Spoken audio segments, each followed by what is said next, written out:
I was always introduced as the one who helps out, never as the one who decides. At the next gathering, I decided to change only one word. Everything else followed. My son Derek introduced me the same way he had for 15 years. We were standing in the entryway of his house, a place I'd helped him buy, and he was talking to his neighbor like I wasn't even there. "This is my dad," Derek said, gesturing vaguely in my direction. "He helps out." The neighbor nodded politely. Derek's wife Vanessa smiled that practiced smile she wore when company was around. I stood there holding a case of beer I'd brought, feeling the weight of those 3 words settle over me like they always did. He helps out. Not, "This is my father Ben." Not, "This is the guy who co-signed my mortgage." Not even, "This is my dad. He works at Regional Medical." Just, "He helps out."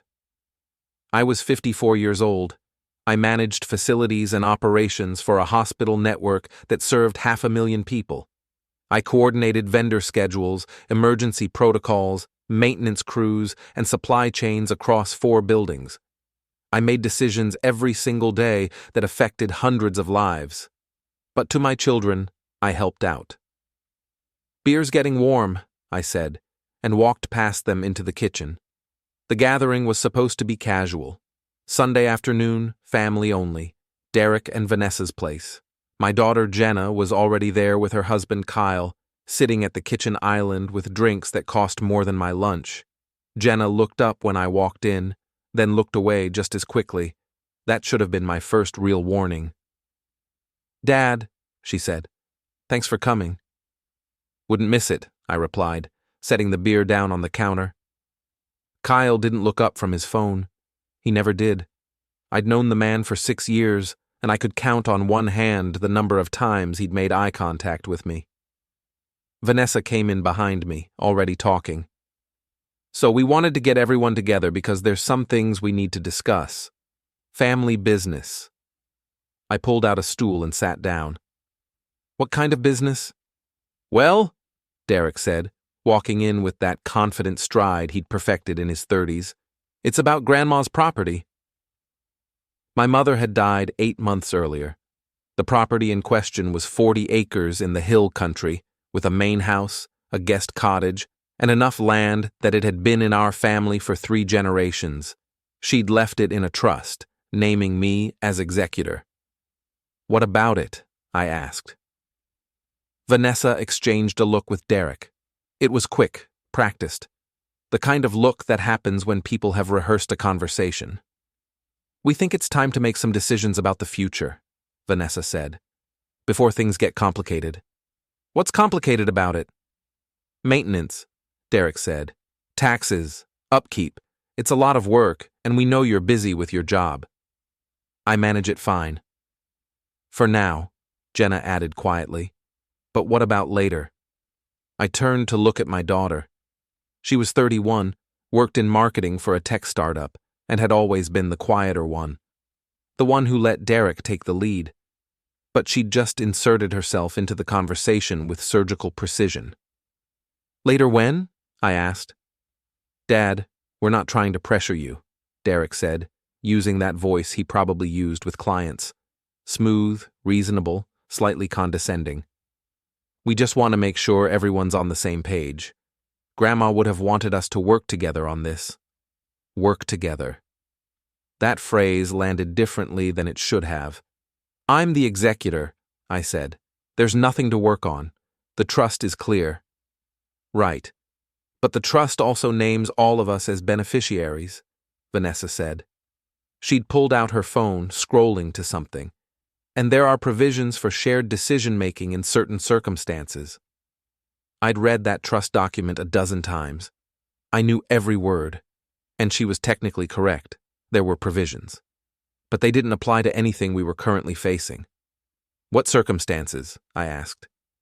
"If the executor is unable to fulfill their duties," Kyle said, finally looking up from his phone. "Or if there's a conflict of interest." The room got very quiet. I looked at each of them in turn. Derek, leaning against the counter with his arms crossed. Vanessa, holding her phone like it was evidence. Jenna, staring at her drink, Kyle, meeting my eyes for the first time in years. And you think there's a conflict of interest? I asked slowly. We think there could be, Derek said. Look, Dad, we know you've been stressed. Your job is demanding. You're getting older. I'm 54. Exactly, Vanessa said, as if that proved her point. And managing that property on top of everything else, it's a lot. We're worried about you. I felt something shift in my chest. Not anger, not yet. Just a cold, clear recognition of what was happening. They'd planned this, rehearsed it, coordinated their language and their timing. This wasn't a casual gathering. This was an intervention. What are you proposing? I asked. Derek glanced at Vanessa again. We think it would be better if we formed a family committee to handle the property decisions. Equal votes, democratic process. Strip me of executor authority. No, Jenna said quickly. Not strip, just share it. Make it easier on you. I stood up from the stool. Nobody moved. I walked to the window that looked out over Derek's backyard, the one with the deck I'd helped him build 2 summers ago, and I thought about every decision I'd made in the last decade that had led to this moment. The down payment I'd floated Derek when his credit wasn't quite good enough. The car I'd co-signed for Jenna when she was 23 and underwater on her lease. The countless Sunday afternoons helping them move furniture, fix appliances, install ceiling fans, troubleshoot plumbing problems. He helps out. I need to think about it, I said, not turning around. Of course, Derek said. Take your time. We're not trying to rush you. But they were. That's exactly what they were doing. I could hear it in the careful patience of his voice, the way Vanessa was already putting her phone away like the meeting was over. They'd expected me to fold immediately, to agree that yes, it was too much, yes, I needed help. I turned back to face them. Who drafted the language for this committee? Vanessa hesitated. We consulted with an attorney. When? Last month, Derek said. Last month, 4 weeks ago.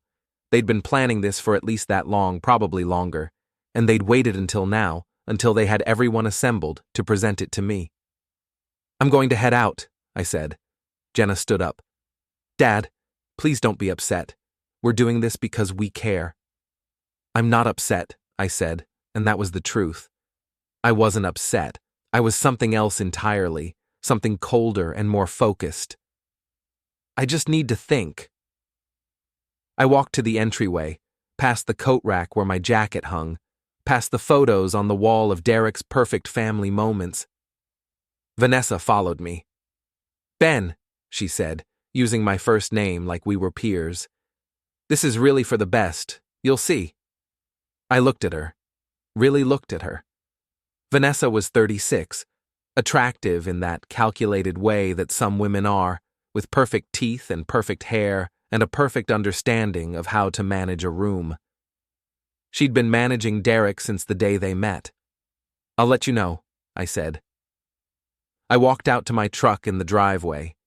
It was a 10-year-old F-150, nothing fancy, with a toolbox in the bed and a coffee stain on the passenger seat that wouldn't come out. I sat behind the wheel for a long moment, my hands resting on the steering wheel, my breath steady. Through the window I could see them gathered in the kitchen. Derek was talking, making gestures. Vanessa was nodding. Jenna had her head down. Kyle was back on his phone. They'd underestimated me. That was the first clear thought I had.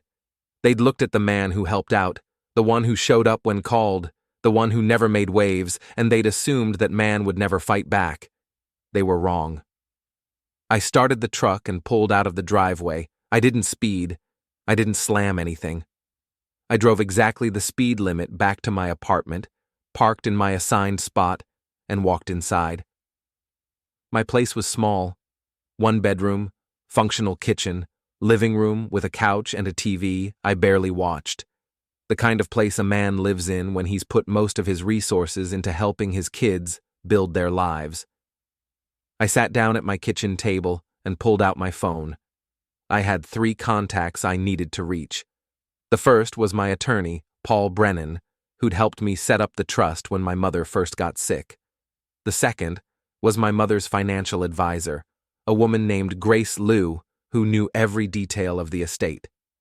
The third was someone I hadn't spoken to in 6 months, but who I knew would remember me. I called Paul first. He answered on the third ring. Ben. Long time. I need to review the trust language, I said, specifically the provisions around executor authority and beneficiary rights. There was a pause. Something happen? My kids want to form a committee. Ah, Paul said. I could hear him settling into his chair. How interested are you in fighting this? Very. Then we need to meet. Tomorrow morning? I'll be there at 7. I hung up and called Grace next. She was harder to reach. I got her voicemail and left a message asking her to call me back regarding the property management account. The third call I didn't make yet. I sat there with my phone in my hand, thinking through the next steps. Derek and Vanessa had made a critical error. They'd assumed that because I'd always helped out, I'd never learned to decide. But I'd been making decisions my entire adult life. They just hadn't been paying attention. I managed a hospital network. I knew how systems worked, how authority flowed, how documentation created reality. I knew that whoever controlled the paperwork controlled the outcome, and I'd been controlling the paperwork on that property for 8 months. I stood up and walked to my bedroom closet. On the top shelf, behind a box of old tax returns, was a fireproof document safe. I pulled it down and entered the combination. Inside were the trust documents, the property deed, the transfer authorizations, the utility accounts, the maintenance contracts. Everything that defined ownership and control of those 40 acres. Also inside were 3 other documents that Derek and Vanessa didn't know existed. The first was a medical power of attorney updated 6 months ago, naming me as the sole decision-maker for any health-related choices regarding the property's use for family care. The third was a letter from my mother, written 2 weeks before she died, explicitly stating her wishes that I maintain sole control of the property and that Derek was not to be trusted with family assets. My mother had seen something in Derek that I'd ignored for too long. She'd tried to tell me, but I'd written it off as generational conflict. Old woman, young man, different values. I'd been wrong. She'd been right. I pulled out the letter and read it again. Her handwriting was shaky but clear. Ben, it read, your brother made the same mistakes Derek is making. Don't let him take what your grandfather built. He'll sell it the first chance he gets. I know you think I'm being unfair, but I've watched him. I've listened. He doesn't value what we value. Protect this. You're the only one who will. My brother had died 12 years ago, estranged from the family, broke and bitter. My mother had never forgiven herself for not seeing the signs earlier. She'd been determined not to make the same mistake with her grandchildren. I put the letter back in the safe and closed it. Tomorrow morning, I'd meet with Paul. By tomorrow afternoon, I'd have a legal strategy. By next week, I'd know exactly how vulnerable Derek's little committee plan really was. But there was something else I needed to do first. I needed to understand exactly how deep this went. I pulled up my call history and found the last conversation I'd had with Derek. It was 3 weeks ago. He'd called asking about the property insurance renewal, whether I'd handled it yet. I'd told him yes, it was taken care of. He'd thanked me and hung up. At the time, I'd thought nothing of it. Now I realized he'd been checking, making sure I was still playing my role, still helping out. I scrolled further back. 2 months ago, Jenna had texted asking if I'd fixed the gate latch at the main house. Yes, I'd replied. All set. Thanks, Dad, she'd written back. You're the best. 4 months ago, Vanessa had emailed about scheduling a family weekend at the property. Could I make sure the guest cottage was ready? I'd said yes, of course. They'd been documenting my caretaker status, building a narrative that I was the maintenance guy, not the owner, not the decision maker, just the one who helped out. My phone buzzed. Grace Liu calling back. Ben, she said. Got your message. What's going on? I need a full accounting of every transaction related to the property trust for the last year, I said. And I need to know if anyone else has requested access to those records. There was a long pause. Derek called me 2 weeks ago asking about the same thing. What did you tell him? That he'd need your authorization as executor. Another pause. He wasn't happy about it. I'm sure he wasn't. Ben, what's happening? They're trying to remove me as executor, I said, or at least dilute my authority enough that I can't stop them from selling the property. Grace let out a slow breath. Your mother specifically told me that was her biggest fear. I know. What do you need from me? Everything you've got, full documentation. I want to know every conversation Derek or anyone else has tried to have with you about that estate. I'll put together a file. When do you need it? Tomorrow. You'll have it. I hung up and sat back in my chair. The apartment was quiet. Outside, I could hear traffic on the main road, the distant sound of someone's television through the walls. Normal sounds, normal evening. But something had shifted. Some fundamental understanding of who I was and what I was willing to do. For 15 years, I'd let them call me the one who helps out. I'd let them treat me like a resource instead of a person. I'd told myself it was love, that family meant sacrifice, that a good father puts his children's needs first. But they'd mistaken patience for weakness, generosity for stupidity. That was their error. I pulled out a notebook and started writing. Not random thoughts, a plan, a step-by-step breakdown of what needed to happen next. First, secure the legal authority. Make Derek's committee legally impossible.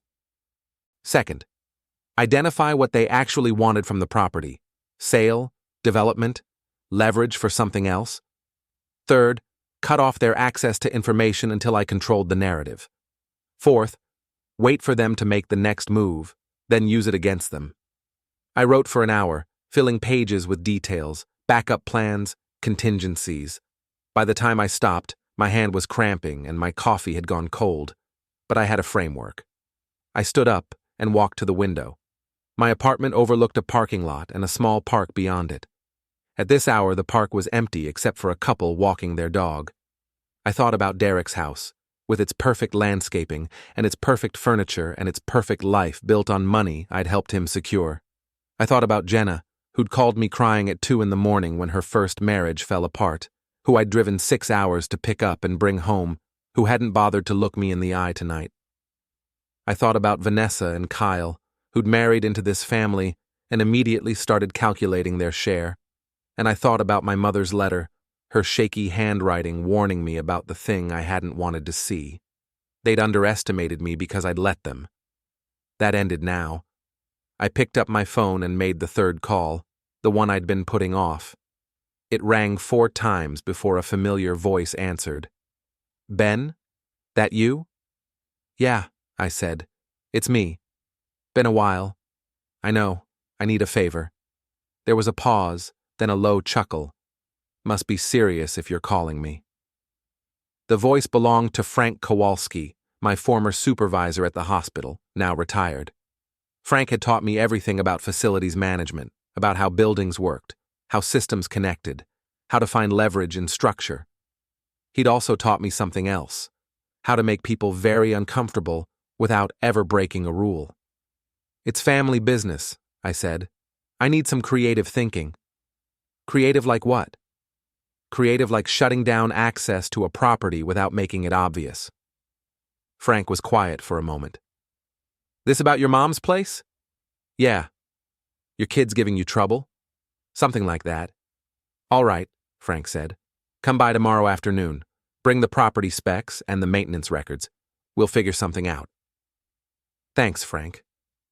Ben, he said before I could hang up. Whatever you're planning, make sure you can live with it after. I can live with it, I said. I ended the call and set my phone down. The apartment felt smaller now, like the walls were closer, like the ceiling was pressing down. I'd just crossed a line I'd never thought I'd cross. I'd gone from defending myself to planning an attack, but they'd started this. They'd looked at the man who helped out and decided he was disposable. Tomorrow morning, I'd meet with Paul and start building the legal case. Tomorrow afternoon, I'd meet with Frank and start building everything else. And next Sunday, at whatever gathering they scheduled next, I'd walk in with a new introduction ready. Not the one who helps out. Something else entirely. I sat back down at the kitchen table and read through my notes one more time. Everything was there. Every step. Every contingency. I just had to be willing to follow through. And I was. God help me, I was. Paul Brennan's office was in a 3-story building downtown that used to be a bank. The conference room still had the original vault door, now propped open permanently, a reminder of what the space used to protect. I sat across from Paul at a mahogany table while he read through the documents I'd brought. He was 62, gray-haired, with reading glasses that he kept pushing up his nose. I'd known him for 20 years. He'd handled my divorce, my mother's estate, and every legal question I'd had since. "This is pretty straightforward," Paul said, setting down the trust document. "Derek's committee idea is legally meaningless. Can they challenge it? They can try, but they'd need to prove either incompetence or malfeasance on your part.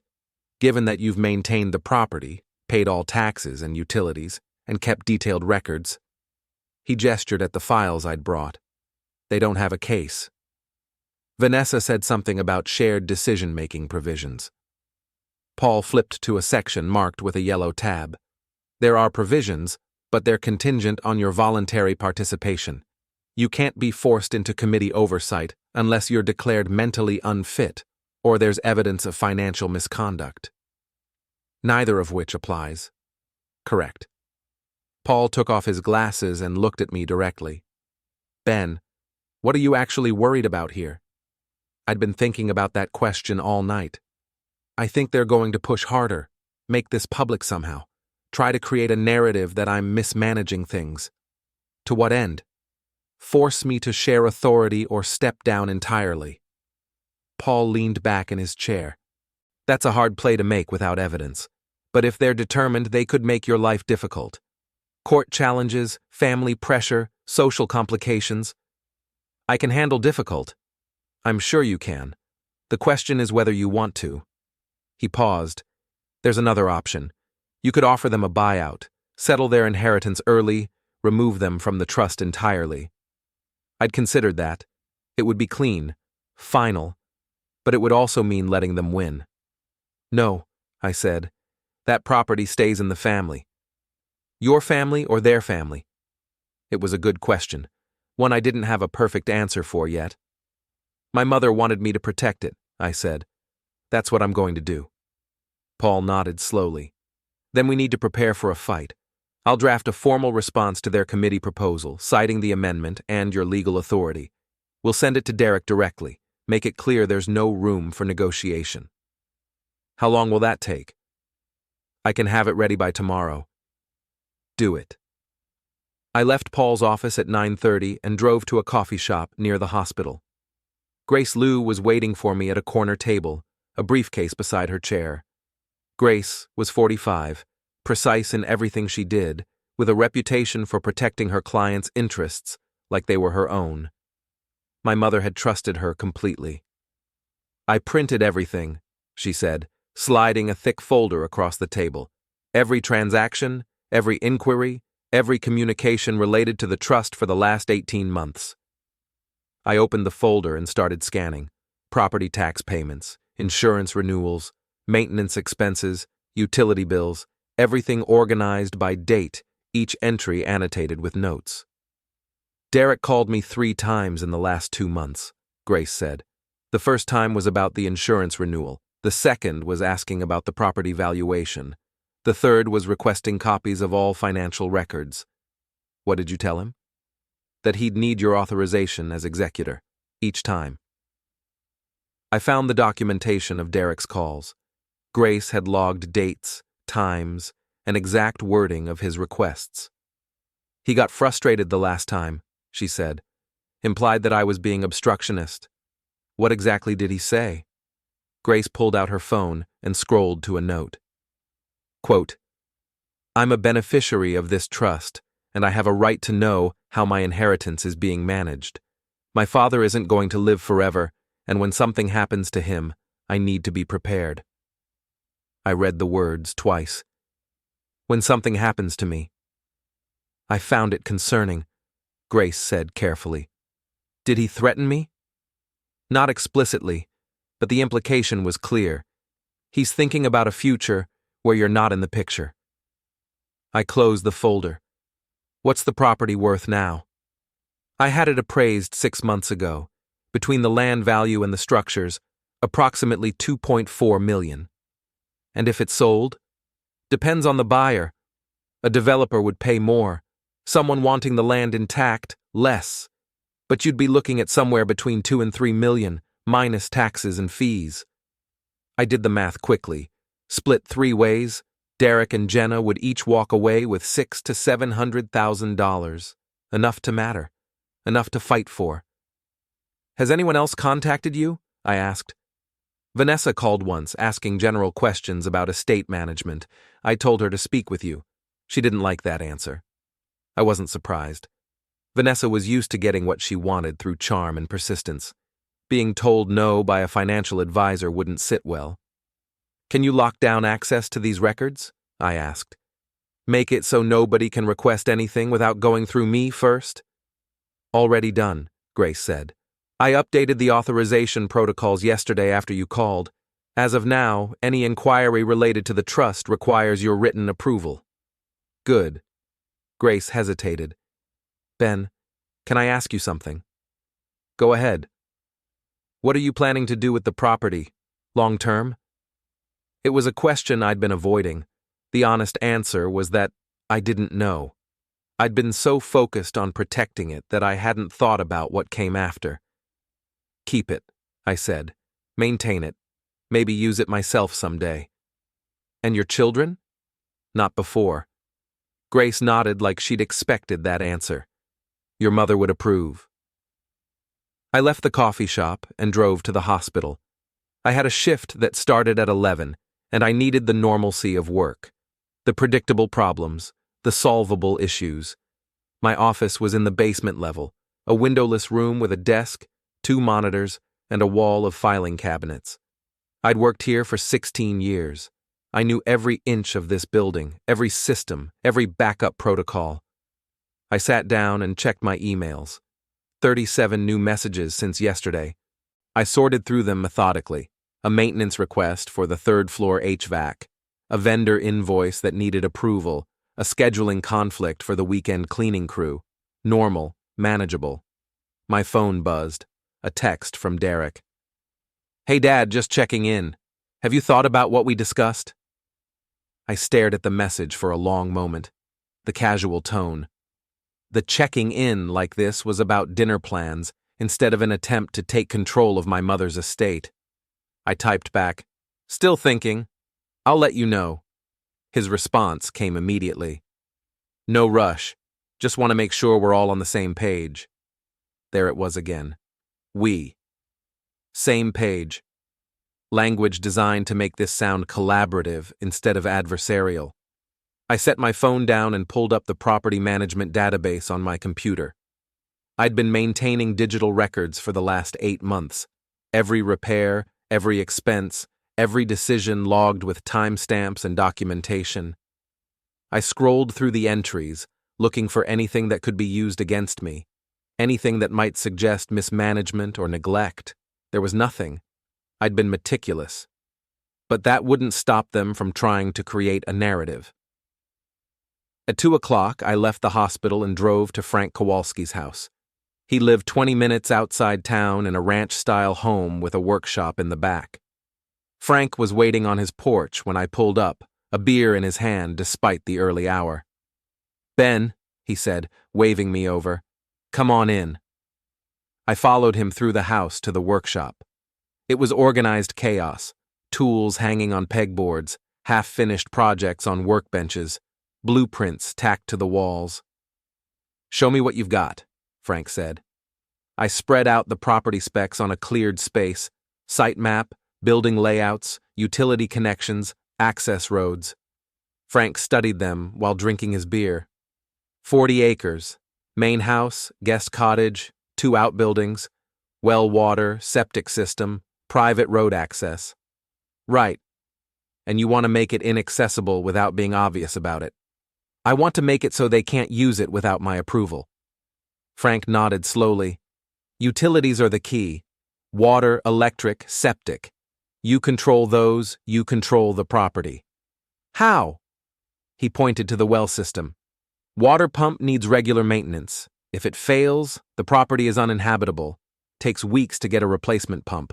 Longer if you're picky about the vendor. They'd just hire someone. Not if the access gate is locked and you're the only one with the key. I looked at the access road on the map. It was a quarter-mile from the county road to the main house, gated at the entrance. I already have the keys, I said. Then change the locks. Get something industrial. Make it clear that access requires your explicit permission. What about the septic? Frank smiled. Septic systems are delicate. They require specific bacteria to function. If the bacteria dies, the system backs up. Could happen for any number of reasons. Improper chemical use, lack of maintenance, stress from heavy usage. And if it backs up? Property is condemned until it's fixed. That's not quick or cheap. I was starting to see where this was going. You're talking about sabotage. I'm talking about neglect, Frank corrected. Systems fail when they're not properly maintained. It's unfortunate, but it happens. I maintain everything. For now.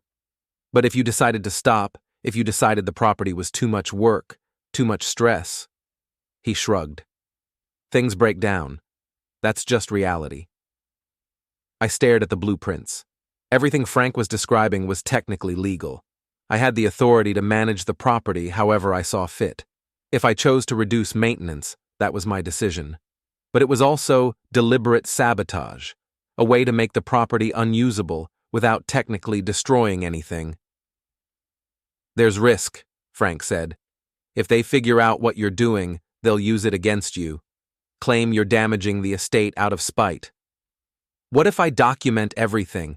Show that I'm making financial decisions to preserve the property long-term? Then you've got cover. You're not sabotaging, you're economizing, prioritizing essential systems over luxury features. I rolled up the blueprints. I need to think about this. Fair enough. Frank finished his beer. But Ben, whatever you do, commit to it. Don't go halfway. If you're going to make them hurt enough that they back off. I left Frank's place and drove back to my apartment. The afternoon sun was harsh, glaring off windshields and storefront windows. I kept the radio off, driving in silence, thinking through what Frank had suggested. He was right about one thing. If I was going to do this, I needed to commit. Half measures would just make things worse. I parked in my usual spot and sat in the truck for a long moment. Through the windshield, I could see my building, the plain brick facade, the small balconies with their cheap metal railings. This was where I lived. A one-bedroom apartment with furniture I'd owned for a decade and a kitchen that smelled faintly of old coffee. Derek lived in a 4-bedroom house with granite countertops and a 2-car garage. Jenna lived in a condo downtown with floor-to-ceiling windows and a view of the city. I'd helped them both get there. Down payments, co-signatures, emergency loans that were never paid back. And now, they wanted to take the one thing I had left that mattered. I pulled out my phone and called Paul. That response letter, I said when he answered. Make it clear that any attempt to challenge my authority will be met with legal action. How aggressive do you want me to be? As aggressive as you can be while staying professional. Consider it done. I hung up and sat there in the truck, my hands resting on the steering wheel. The decision was made. I was going to protect that property. Not just legally, but practically. I was going to make it impossible for them to use it, to access it, to benefit from it in any way. And if they wanted to fight me, they'd find out exactly how far I was willing to go. I got out of the truck and walked to my apartment. Inside, I pulled out my notebook and started adding to my plan. Specific steps, specific timelines. First, change the access gate locks. Tomorrow. Second, begin reducing non-essential maintenance. Gradual but deliberate. Third, document everything as cost-saving measures. Fourth, wait for them to react, then use their reaction to justify further restrictions. I wrote for an hour, refining details, anticipating objections. By the time I stopped, I had a complete strategy. It was ruthless. It was calculated. It was exactly the kind of thing they'd never expect from the one who helps out. That night, I slept better than I had in months. Christmas came and went without contact from anyone. I worked through the holiday. Someone had to be at the hospital, and I volunteered. It was easier than sitting in my apartment thinking about family dinners I wasn't invited to. On New Year's Day, Paul called. "Ben, Derek filed another petition. What's he claiming this time?" "Willful destruction of estate property. He's got an engineering report claiming the well failure was preventable, the septic damage was from improper maintenance, and the electrical issues were from deliberate tampering." I felt my stomach tighten. Can he prove it? He's got a credentialed engineer who'll testify. The question is whether your documentation is strong enough to counter it. When's the hearing? End of January. I hung up and pulled out my files. Everything I'd documented was there. Photos, timestamps, technical justifications for every decision. But I knew what Derek had found. Some engineer willing to say that yes, technically, these failures could have been prevented with different maintenance choices. It was the truth, carefully framed, just like everything I'd done. I spent the next 3 weeks preparing. I found my own engineer, someone who'd worked with the hospital on facilities issues, Dr. Raymond Chu, a mechanical engineer with 40 years of experience. I showed him everything, the property specs, the maintenance records, the failure documentation. "Tell me honestly," I said, "could these failures have been prevented?" Dr. Chu studied the records carefully. Some of them, maybe. The well pump failure looks like normal wear on an aging system. The septic issues could be from overuse or chemical imbalance. Hard to say without testing the soil. The electrical problems could be from degraded connections. So you can't prove they were intentional? I can't prove they weren't, but I also can't prove they were. Everything here is plausible as natural system failure. Is that enough? In court? Maybe. Depends on how good the other engineer is. The hearing was on January 28th. Same courthouse, same judge, different stakes. This time, Derek brought an engineer named Dr. Michael Torres. He was younger than Dr. Chu, sharper, more aggressive on the stand. "Dr. Torres," Patricia Vance asked, "in your professional opinion, were these system failures preventable?" "Absolutely. The well pump failure resulted from running the system at incorrect pressure settings. The septic damage resulted from chemical treatment that violated manufacturer guidelines. The electrical issues resulted from loosened connections that should have been tightened during routine inspection. Could these problems have occurred naturally? The coincidence of all three systems failing simultaneously? Highly unlikely. This shows a pattern of either gross negligence or deliberate sabotage." Paul cross-examined carefully. "Dr. Torres, how old was the well pump?" "Approximately 15 years. What's the typical lifespan of a well pump in this region?" 15 to 20 years. So this pump was at the end of its expected life? Within the normal range, yes. And the pressure settings you mentioned, were they outside manufacturer specifications? They were at the high end of the range. But within range? Technically, yes. And the septic chemicals? Were they products designed for septic treatment? Yes, but used incorrectly. How do you know they were used incorrectly? The damage pattern suggests excessive application. But you don't have direct evidence of how much was used. No. So you're speculating? Dr. Torres bristled. I'm making an informed professional judgment. Based on incomplete information? Based on the available evidence. Paul nodded. No further questions. Dr. Chu testified for our side, methodically explaining how each failure could have occurred naturally. His testimony was less dramatic, but more thorough. Judge Morrison listened to everything, taking notes. When both sides had finished, he leaned back in his chair. "Here's my problem," he said. Dr. Torres makes a compelling case that these failures were suspicious. Dr. Chu makes an equally compelling case that they were natural. I have no way to determine which is correct. He looked at me. "Mr. Foster, did you deliberately sabotage the property?" Every eye in the courtroom turned to me. I met the judge's gaze. "No, Your Honor." "Did you make maintenance decisions that you knew would lead to system failures?" This was the moment. The line between truth and lie. "I made cost-conscious decisions about where to allocate limited maintenance resources," I said carefully. "Some of those decisions prioritized long-term preservation over short-term functionality." "That's not what I asked." "That's my answer."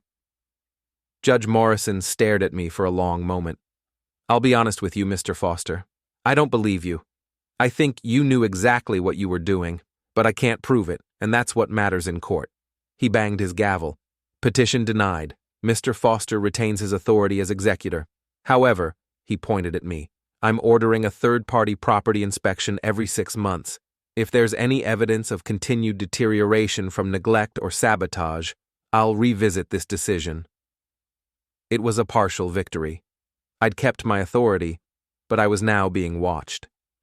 Outside the courtroom, Derek was waiting. "You're a liar," he said quietly. "Prove it." "I don't have to prove it. I know it. You know it. And you're going to have to live with what you've done." "I already am." Derek stepped closer. "You think you won? You destroyed Mom's property. You destroyed our family. You destroyed yourself. That's not winning. That's just making sure everyone loses. At least I'm the one who decided how we lost." For a moment, I thought he might actually hit me. His hands clenched into fists, his face twisted with rage. But Vanessa was there, pulling him back.